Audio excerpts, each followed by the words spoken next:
Hi guys. We're back with another pitch meeting. I couldn't wait for this one, the Falcon and the Winter Soldier pitch meeting. Oh my goodness. I love this series, so let's see what they got to say. Spoilers. So, you have a new Marvel show for me? Yes, sir, I do. It's gonna be called The Falcon and the Winter Soldier. Okay. What characters is it gonna follow? The Falcon and the Winter Soldier. That explains the title. Great work so far. Yeah, and so Sam is struggling with the fact that Steve Rogers left him the shield, right? So he gives it to a museum. Oh, okay. And Bucky's dealing with some government-mandated therapy and hanging out with his buddy, this really old guy, Yuri Nakajima. Oh, that's cute. Whose son he murdered. Oh my god. Yeah, well, he did it while he was brainwashed, and he's kind of building up the courage to tell Yuri about it as part of his recovery. So he's like trying to get over having been the Winter Soldier. Exactly, and so then the government names this guy John Walker as the new Captain America. Oh, I hate this guy already. Actually doesn't seem like such a bad guy. Oh, but he's such a bad guy. Okay, but he's not that bad eventually, kinda. But not great. Oh, I don't know how to feel about this guy, but I'm captivated. Anyway, so then we're gonna find out about this terrorist organization called the Flag Smashers. And what's their deal? Well, they want the world to go back to the way it was before everyone was snapped back, because everything's all messed up now. Messed up how? Well, this organization called the Global Repatriation Council are trying to get things back the way they were before the blip, because now people are living in each other's houses, there are refugees, it's a mess. And so what's their plan? Oh, well, about 20 of them have taken super soldier serum, and their plan is to get out there and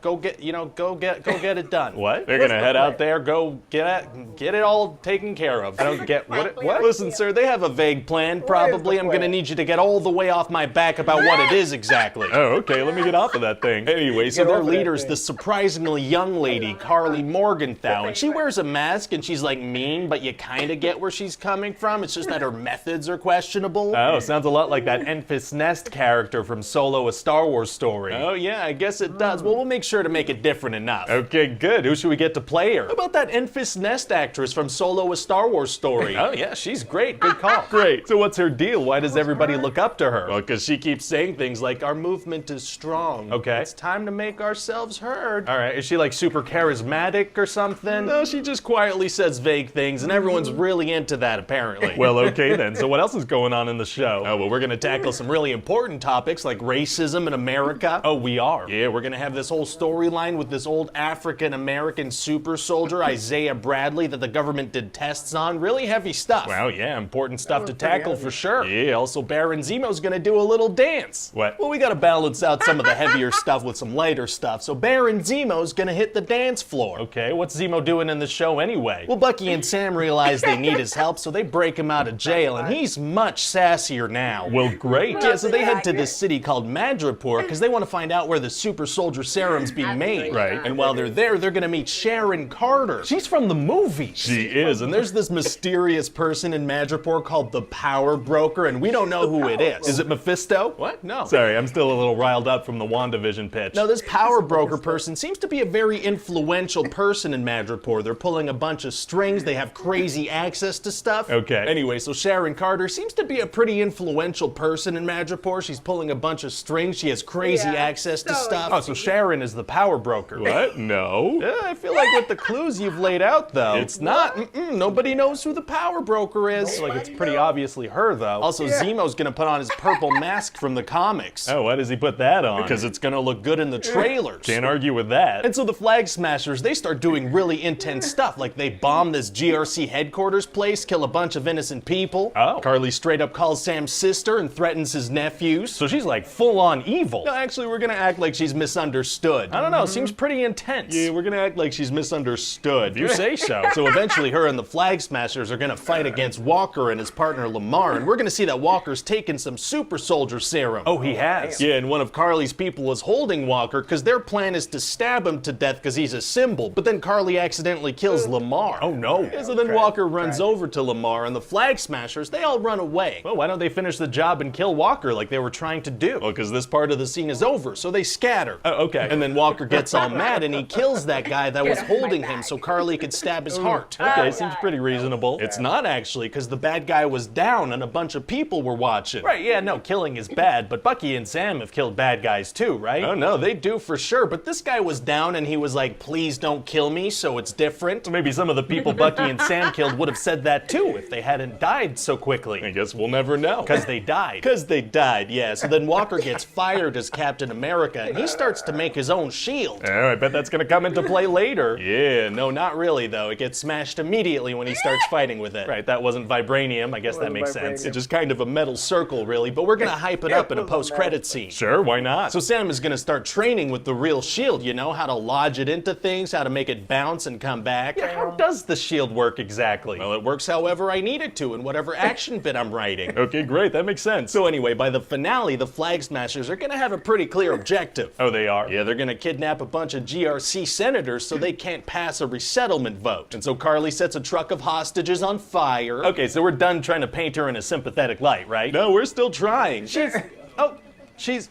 okay. And get this, we're gonna find out that Sharon is the power broker. Right, yeah, I figured that out. No, you didn't. Who else would it have? This is a big twist that I wrote. Okay. So then Sam is gonna show up and he has this new Captain America flight suit that the Wakandans made for him. Oh, he does? Yeah, this thing's great. He's fully protected except the top of his head where his brain is. Oh, protecting everything except your brain cage is tight. And so Sam's gonna have to save a helicopter full of hostages. Oh man, it's gonna be tough for him to take out the pilot and make sure the chopper doesn't crash. Actually, it's gonna be super easy. Barely an inconvenience. Oh, really? Yeah, it turns out one of the kidnapped senators on board that very helicopter knows how to fly the helicopter, so she takes over. Oh, hey, yeah, that worked out great. It sure did. And so eventually Carly's gonna be trying really hard to kill Sam because she's a sympathetic character, and then Sharon's gonna shoot her dead, so it's very sad. Is it? And then Sam's gonna carry her body because it's definitely a sad moment, and then he's gonna talk to some senators. Oh, he is? Yeah, he's gonna be like, stop calling the Flag Smashers terrorists. Well, I mean, they literally used violence and intimidation against civilians in pursuit of political aims, which is,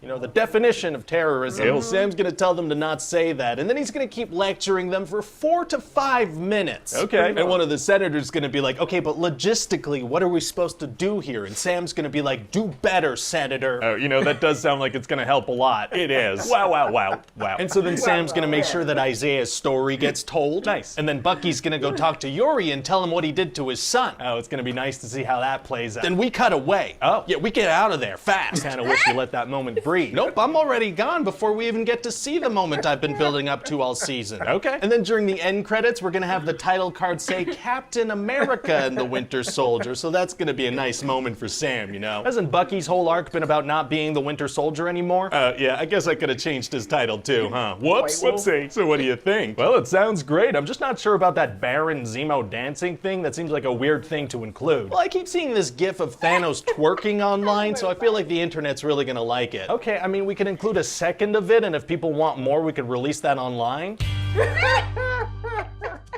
Full dance. Everybody running here. They released a 1-hour clip of Zemo dancing.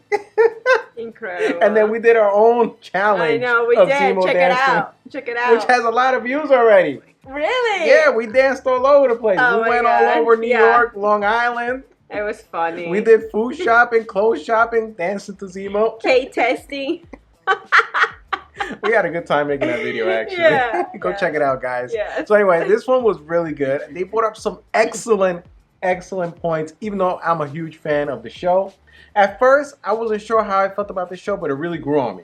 Yeah, me too. Me too. At first, to be honest with you, I was not really into it. You were not really that into it. No, and then towards But the by end of it. episode 2 or 3, I was like, I would wow, say this 3. is getting really interesting. Yeah. Because, you know, some of the characters were like in this gray area where you weren't sure how to feel about them. Right. And he mentioned that in this segment, in this episode, where it's like, Carly, you don't know how to really feel about her because the way they're portraying her is a little confusing.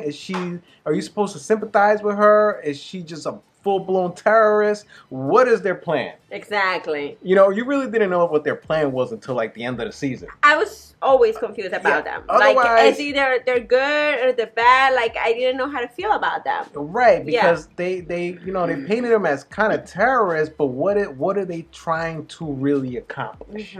You know, and then at the end, they captured all these politicians. You're like, oh, okay, that's what they're trying to do. blah, blah. It's still not 100%, you know. Yeah, but at the end, they're still terrorists, but then you're still supposed to kind of feel bad for them. So it's a little confusing. And the U.S. agent, too. At first, you're like, wow, this guy's kind of like a jerk. But then at the end, towards the end, you kind of, he kind of turns into like a good guy by helping Falcon and Winter Soldier. So also, I'm not sure how to feel about this guy. I mean, he said it clear, like good, bad, yeah, good, really bad, good.